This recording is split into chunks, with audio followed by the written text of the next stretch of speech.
તો ગાઈઝ જય માતાજી, જય શ્રી કૃષ્ણ। તો આજનો વ્લોગ સવારથી નહીં સાંજથી ચાલુ થાય છે, કારણ કે આજે ગાધા પીધા વગર બસ આપણે ઊંઘ્યાવાળી જ કરી છે। અને ઉઠ્યા તો મમ્મીએ કીધું બજારે જવાનું છે, કારણ કે કામ છે। તો આપણે ત્યાં આગળ ખાઈ લીધી થોડી દહીંપૂરી, કારણ કે ભૂખ લાગી હતી। અને પછી થોડી ઘણી દહીંપૂરી લઈને આવી ગયા ઘરે, કારણ કે નાના ભાઈને બી ખાવી હતી।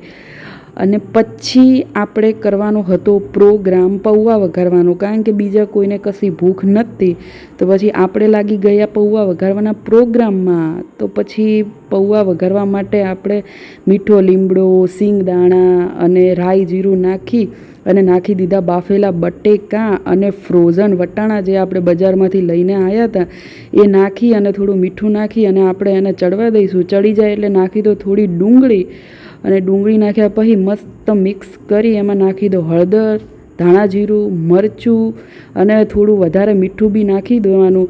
અને પછી નાખી દો અંદર ટામેટાં નાખી અને નાખી દો થોડી ખાંડ, અને પછી નાખી દો અંદર લીંબુ નાખ્યા પછી નાખી દો અંદર પૌવા અને કરી નાખો મિક્સ એન્ડ મિક્સ, એટલે બની જશે આપણા ટોપ ક્લાસ 10,000 વાળા પૌવા। અને પછી કરી દો માતાજીના દર્શન, કારણ કે આજે તો નવરાત્રિ પતી ગઈ છે એટલે આરતી તો થશે નહીં।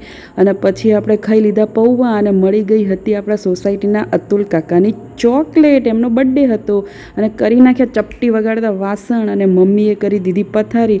હવે આપણે ફરીથી સૂઈ જઈએ। જય માતાજી, રાધે રાધે, બાય બાય।